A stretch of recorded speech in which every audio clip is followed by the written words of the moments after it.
Kami mahasiswa dari Universitas PGRI Madiun, Fakultas Keguruan dan Ilmu Pendidikan Bahasa dan Sastra Indonesia ingin mengapresiasikan prosa lirik yang berjudul Pengakuan Pariam.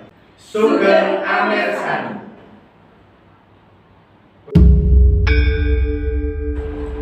Langit gemilang warna layu, awan-awan senja mengumpul di badan. Dalam gerombolan-gerombolan bayang, seolah nampak di jagat pagelaran. Berbaris saling berhadap-hadapan, kena saat benjang hendak tenggelam. Ya, Pariam saya. Adapun kepercayaan saya, mistik Jawa. Tapi dalam kartu penduduk oleh Pak Lurah dituliskan, saya beragama Katolik. Memang saya pernah sinau di sekolah dasar. Tapi sebagaimana sinau saya tak tamat, saya pun tak punya akal kokoh beragama. Memang saya dibaptis Rama Pastor Landa, berambut pirang dan tubuh cangkung. Pandemoten namanya. Jadi jelasnya, terang-terangan saja, kepercayaan saya Katolik mistik alias Katolik kejawen. Maria Magdalena, nama permandian saya. Maria Magdalena Pariam, lengkapnya. Iem, panggilan sehari-harinya. Dari Wonosari, Gunung Kidul. Tapi nama baptis Maria Magdalena dipakai kalau ada keperluan-keperluan resmi saja. Buat mencari surat keterangan bebas G30 SPKI, mencari surat perlakuan baik dari polisi, mencari surat keterangan pindah penduduk, kartu pemilihan lurah, dan kartu pemilihan umum. Bukankah bila suatu hari saya mati, tak bakal saya mendengar Pak Lurah surat yang menyebutkan nama lengkap saya. Tapi bila cuma suntik di puskesmas dan mengirim surat pada orang tua, bila cuma rasa dengan tetangga dan berkenalan dengan para pemuda, tak perlu nama kudus itu saya utarakan. Ya, nama lengkap saya pakai bila urusan dengan Pak Lurah, Pak Camat, dan dengan Pak Polisi. Tidak untuk sembarang waktu dan kesempatan. Bila nama lengkapnya untuk saya cantumkan. Untuk sembarang waktu dan kesempatan, tidak elok namanya. Saya yakin itu percuma. Dianggap pamer nama saja. Ya, sungguh mati. Saya merasa asing. Uping, tetangga pada merasa kurang serg, dan para priagung pada berpaling. Bukankah keyakinan, begitu kata nenek moyang kita, pada hakikatnya adalah sumber kekuatan, tak pantas diobrol sembarangan. Jika saya tetap nekat juga, bisa kacau balau jagat dalam saya. Yang tinggal hanya kekosongan, ukara, nekat, dan tekad. Hampir sama memang, tapi hakikatnya berlawanan. Apabila tekad itu terbina oleh keyakinan, nekat itu terdorong oleh tindak ngawur. Justru karena diri kehilangan keyakinan, badai kehidupan bergegar bertiup. mengombang-ambingkan iman. Ya, pariem saya. Maria Magdalena, pariem lengkapnya. Iem panggilan sehari-harinya dari Wonosari, Gunung Kidul. Apabila suatu hari kita bertemu, jangan panggil saya Maria, jangan panggil saya Magda, tapi panggil saya Pariem. Jangan panggil saya Riri, jangan panggil saya Yayem, tapi panggil saya Iem. Lah, orang tua saya memanggil Iem. Kok cocok? Benar, dengan pangkat saya. Nah, panggilan itu sudah lumrah, tak membuat saya ikut dan merasa laku.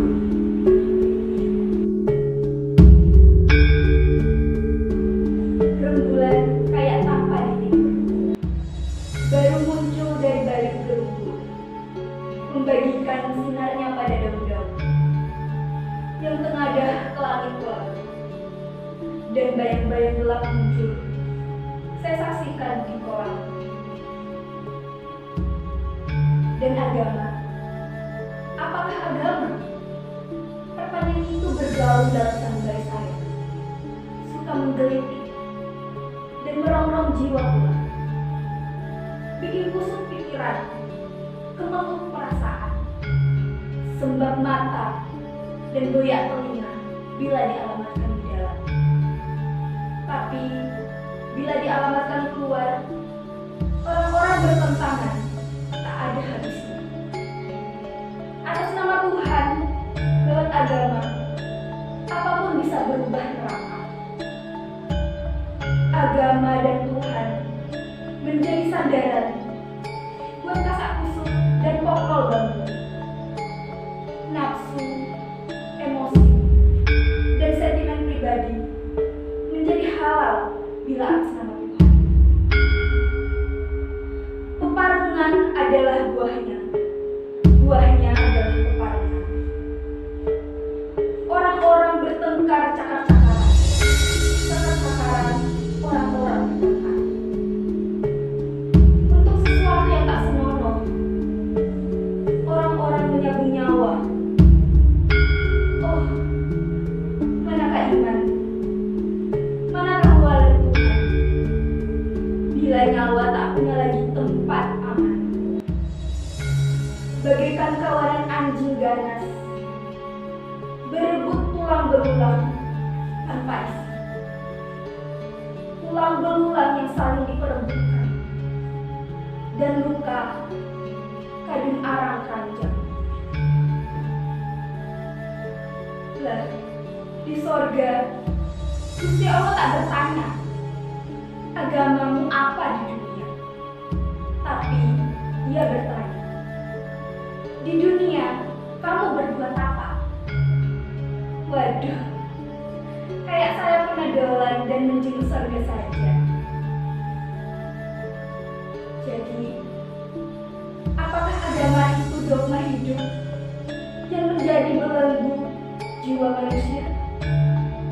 Ibarat lintah di paha perempuan yang menyedot cairan darah abang, benalu di pohon-pohon mempelan yang menghisap sari-sari makanan, cacing pita di tenggorokan kita yang menyadap pati-pati kehidupan. Jadi, apakah agama itu candu yang bikin jerongkong semua orang?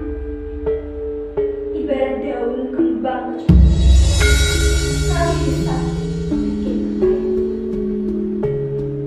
kepalan asap ganja yang bikin kita ketagihan. Gulungan-gulungan rokok kretek bikin kerasan kita keringetan. Tapi di surga, Gusti Allah tak bertanya, apa agamamu di dunia? Tapi ia bertanya, kamu berbuat apa di dunia? Dalam kelam kabut perasaan, dalam kemelut butut pikiran, dan dalam haru biru diri yang hilang. Saya terdampar di dalam kekosongan dan hidup kembali pada penyerahan. Bukankah agama? Begitu kata orang-orang tua kita. Oh Allah Gusti, nyuwun ngapura. Di pinggir sumur saya nembang.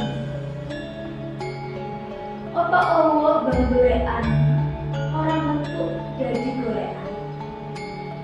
Tatkala saya haus, opo kowe kasih minum. Segentang air menyegarkan jiwa musafir. Tatkala saya lapar, opo kowe kasih makan. Sesuap nasi mengenyangkan jiwa musafir. Yang lapar dan dahaga mengarungi jagat raya. Bukan dendam kesumat kita kembang-biakan, tapi kasih sayang melambai tiap tindakan. Siapa menanam bakal memetik, siapa membuat bakal memakan. Tapi jungkir balik kehidupan zaman, Mas, ungkapan bijak itu sukar dipegang. Siapa menanam tidak memetik, siapa membuat tidak memakan. Tapi jungkir baliknya jangan, Mas, ungkapan bijak itu sukar dipegang. Siapa memetik tidak menanam, siapa memakai tidak membuat. Tapi biarkan sajalah, saya eling pesan Bapak kok. Pogrehi uripiku sing murbeng jagat. Biarkan saya dikata-katai otak. Biarkan saya dikata-katai kafir. Biarkan saya dikata-katai malas beribadah. Biarkan sajalah. Saya tidak apa-apa kok. Saya lega kok. Gusti Allah tidak sare. Ya. Parian saya ya. Maria Magdalena Parian lengkap. Ia panggilan sehari-harinya. Dari Wonosari Gunung Kidul. Saya tak suka serba kaku, ngotot, bajukan baja yang keras tapi kertas. Sekali bengkok, tak punya gaya tegas. Saya suka serba lembut, bagaikan putri keraton Ngayogyakarta, yang lembah mana dan andai asal, tenang, bagaikan air kolam, memantulkan sinar rembulan.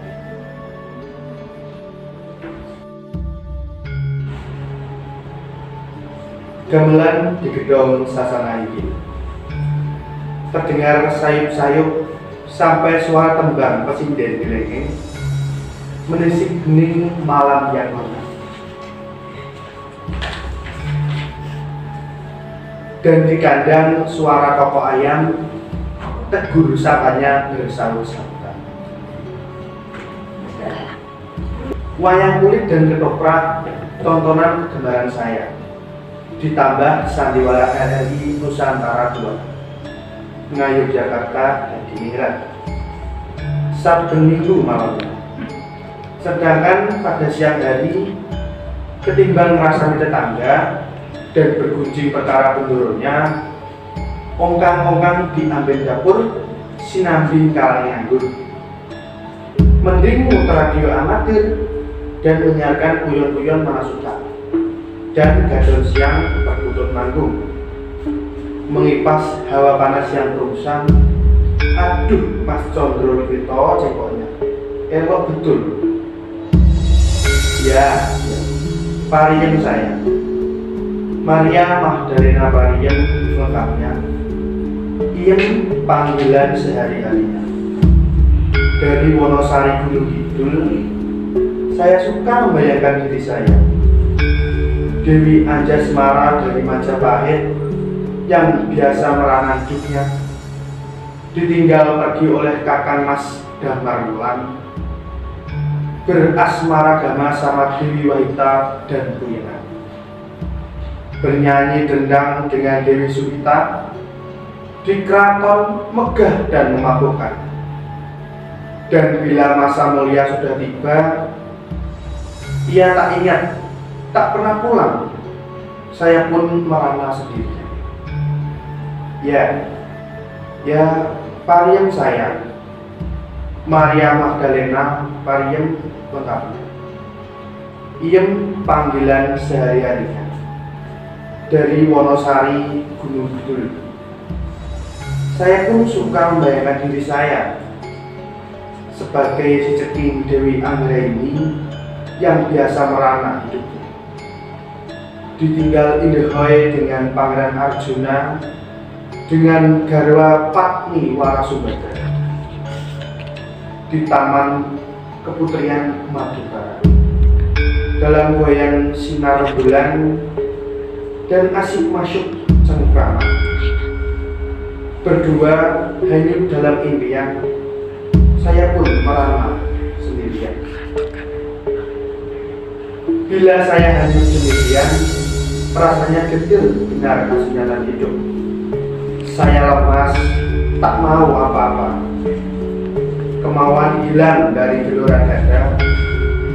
Oh Allah, Gusti nyuwun ngapura. Saya lebih patut sebagai biyung umban.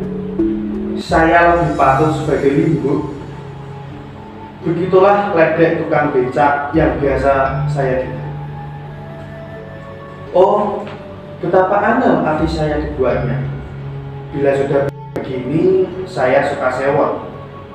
Meskipun terhadap saya sendiri juga, tapi bila sudah iring lagi, saya ketawa cekikan pula. Oh, Paria.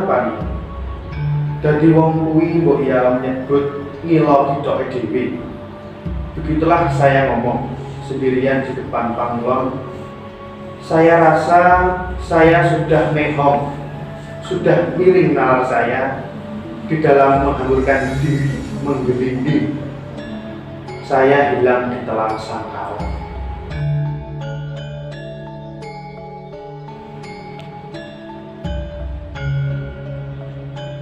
Tiap kali saya malas rasa, dihantar genting ayun-ayun yang membuka lembaran-lembaran alam, bagaikan daun kering melayang ditiup angin dari pegunungan.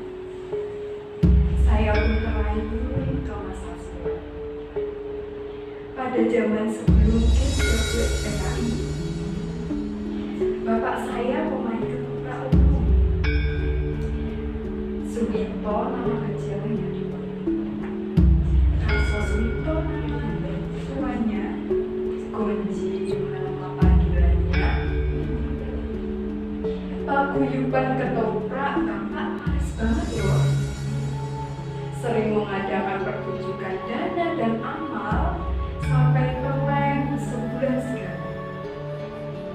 Di kota-kota kecamatan dan kabupaten Bantul, Sleman, Wates, Turi, Paken, Cepungan, sampai luar wilayah istimewa Yogyakarta, menapis daerah barat, utara, daerah timur, daerah Klaten, Purworejo, Boyolali, Salatiga, Muntilan. Bapak saya biasa berperan perempuan. Banyak benar wanita kepincut sama bapak saya. Apalagi bila dia sudah gabung pura-pura, para penonton terharu melihatnya. Di luar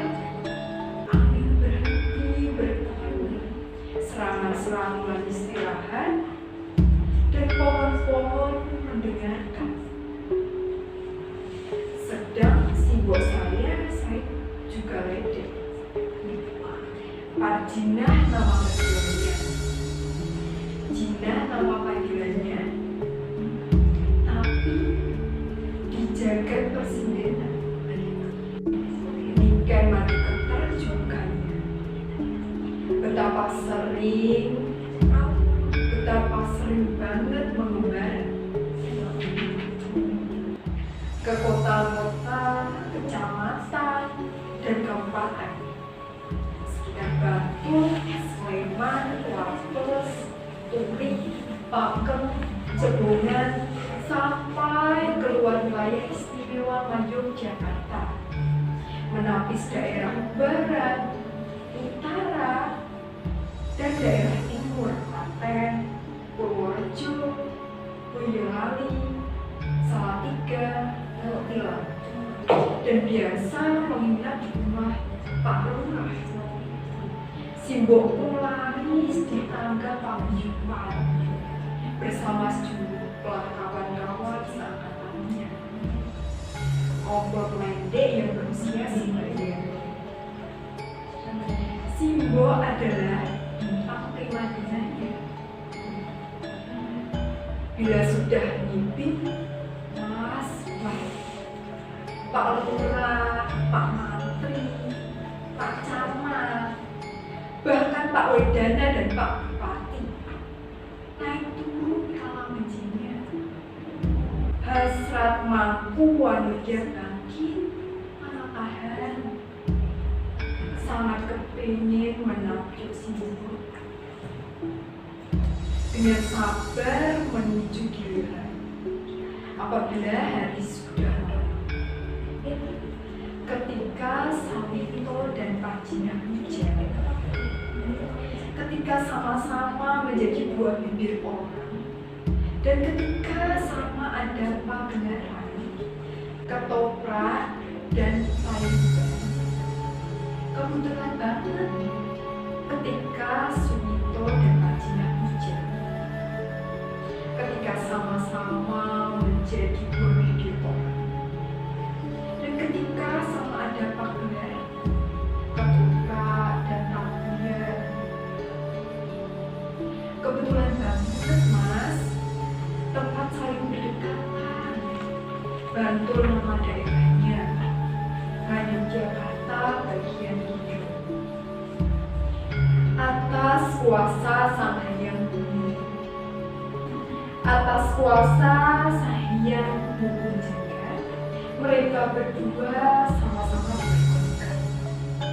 Dewi Rama dan Dewi Raksu, Sawito dan Pak Jinah pun asmara, bagai generasi dari kayangan. Mereka berdua memuja kehidupan tanpa tempat, tanpa waktu, tanpa malu. Tempat selalu juga tempat. Waktu berputar sejak dulu. Rasa malu lenyap manakala kita kehilangan tempat dan waktu dalam gelora hidup yang membutuhkan. Ah ya, siapa yang bisa menebak benih yang berbuah saya ini di gubuk keroyok, di batu sana, ditanam oleh orang tua saya. Tapi paguyuban ketoprak dan ledek sejak peristiwa kacau balau itu punah. Banyak anggotanya yang mati terbunuh. Banyak pula hanya ditahan di luar. Apel tiap hari Jumat di Koramil dengan bekal perasaan menggigil. Jam 8 pagi harus siap dipanggil.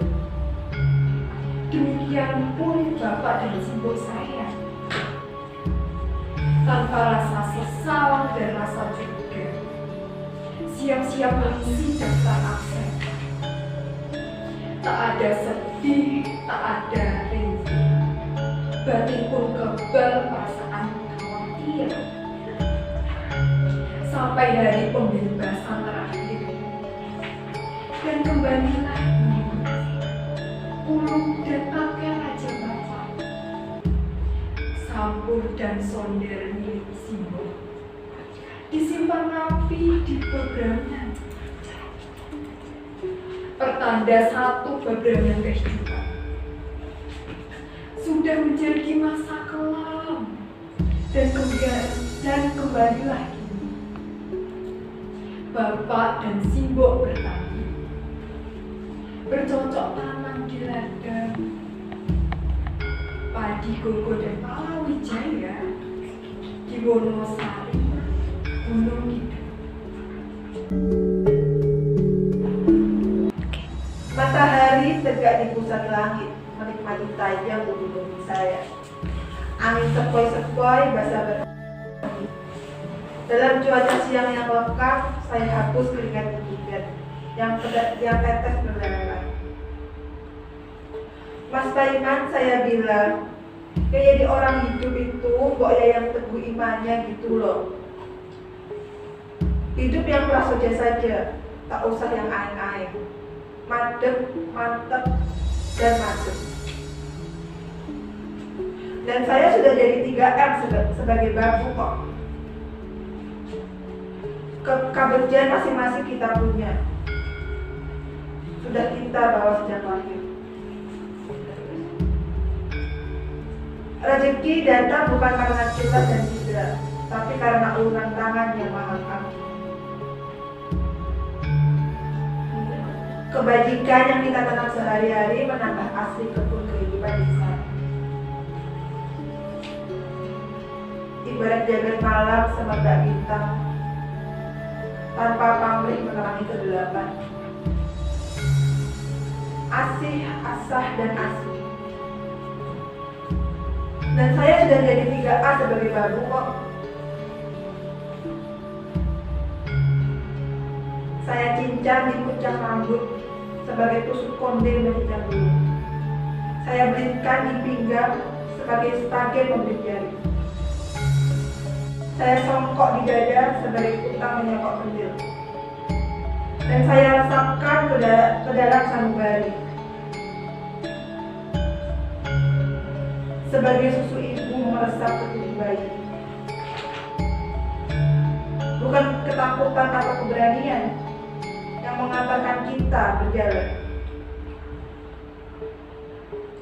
tapi kemauan dan kebudatan hati yang melebari kebangunan diri. Bukan kemenangan dan gagah-gagahan yang mengundang kita bertandang,